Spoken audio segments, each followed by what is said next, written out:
I'm very proud of my team, and I take no moral victory away from any game that we may lose. But I could not be more proud of the effort of all 14 of the players on our basketball team. We never gave up. We played with great effort, and we made inexperienced, youthful mistakes against a team that could very well win a national championship at the end of the year. They're a very talented team. But Amadeus Samashi obviously played out of her mind and did a great job tonight. And if you really take away the second quarter, where we couldn't figure out their zone for a quarter, we played them even. I talked to the kids about 5 years ago at Dayton. Dayton ran a similar zone against us, and we had a hard time figuring it out. And it really cost us an NCAA tournament bid at that time. So that kind of cuts deep and hurts. But again, very proud of the team that we have and the direction that we are going, because I believe it's trending upward. With what you mentioned about the second quarter, it was an 8:49 scoreless drought. Obviously, UConn, with what that scoreless drought brings back a little familiarity. What do you do to make sure that maybe the panic or the tiredness that maybe creeps in from that kind of thing doesn't happen in this situation?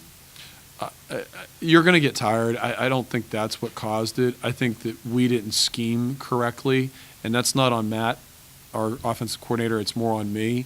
It's on our kids not flashing to the middle and being basketball players and using their savvy and their basketball IQ and breaking off a play. They made us go east-west instead of north-south, and we were too far off the lane line, and we weren't flashing the middle. And that really is the ball game right there in that second quarter. You guys Jay obviously had a very, very good night for you, but trying to find other multiple scoring options is something that's happened during the journey, maybe during the season. How did that, in some ways, bench points the advantage come into fruition possibly tonight towards the end? We have a chance to be very good. I like what we've done and how we're trending upward, but we have to have some consistency within our players. I can't continue to juggle lineups through an entire game trying to find one or two kids to get hot for us. We've got to shoot the ball better, and we've got to shoot the ball better early, and we've got to pass the ball better. We don't see the open man well. We've got to pass it better. We've got to find a way to do that. I mean, we played all 14 kids. I think all of them had a positive contribution, and they probably all had a negative contribution. We have to develop consistency, and we're not at that point, but I do like where we're trending. Was it figuring out the zone that helped the offense in the second half, or was it some halftime adjustments, or what do you attribute that to? Yeah, it was halftime adjustments. We wanted to flash the middle, put someone in the middle, and once you enter the ball into the middle, it really benefited us. But also, we took the ball out of Chastity Magrosso's hands, who's a shorter point guard, and put her on the wing. Now you have to guard her on the wing, and it opens up that driving lane in the middle even more. And we also ran a high reverse, which is just a high ball screen action with our post player, reversed it to her and went high-low, and we found a lot of success that way. So our coaches, specifically Matt Schmidt, did a really nice job of making that adjustment for us. But just the second quarter was bad, and that's on us. What are your impressions of Shatory Walker and They both seem to give you guys trouble as far as strong fouls. Yeah, Brianna Jones is bigger in person than what she appears on tape. That's a big kid, big, strong girl, and she's got that kind of old man at the Y game. You're not going to move her. She's going to move you. I thought Amadeus Samashi played her as well as she could. Brianna Jones is a very good basketball player and had a very good night against us. Had a double-double, very efficient, and didn't shoot 70% from the field, so we'll have a little bit of credit there, and we'll take that for what it's worth. Shatory Walker, though, I know this is a homecoming game for her. We recruited Shatory Walker coming out of high school, and we really thought that we were going to get her until Maryland found out about her and Brenda Freeze. I can't say enough good things about that young lady. She's a very good student. I'm sure she's continued in that path at Maryland, and she's a really good person. And I'm really happy for the success that she's had. I wish she wouldn't have had that success this evening, but we certainly hope that they go as far as she can take them this year. And kudos to her because she's a good person. When you look at a team that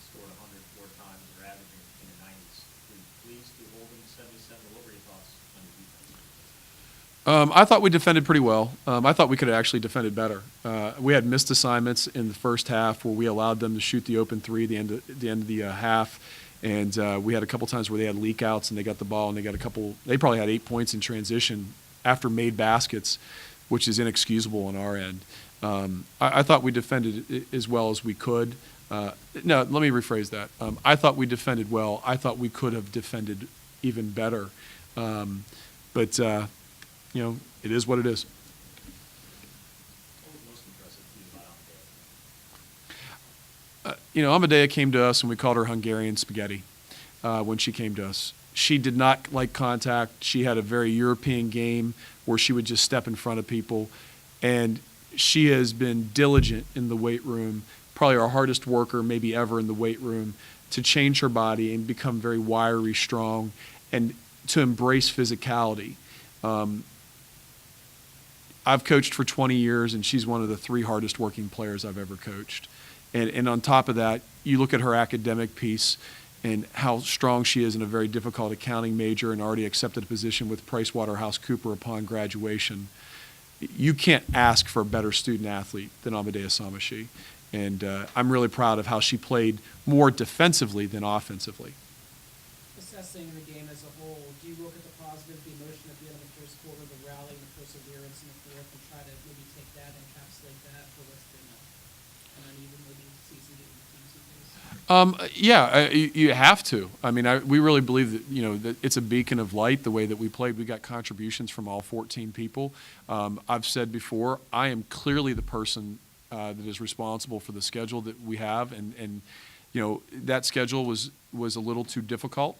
I don't know what how many teams did we play on the road that were in the NCAA tournament last year? How many teams did we play that won at least 18, 19 games? Out of the 13 games we've played, I believe it's 11 have won 18 or more games. And I put us on the road for 18 days out of the first 21 days of our season. That is not a recipe for success. That is my fault. I take full responsibility for that. But iron does sharpen iron. And boy, I said that like a Pittsburgher, didn't I? Iron sharpens iron. I really feel like it's going to benefit us in the long run. The biggest key for us building on today will have to be finding consistency. We have to get Kadri Loss going. We have to get Chastity going. And we have to have someone else who we can rely upon to give us points and to be able to pass the ball on a consistent basis.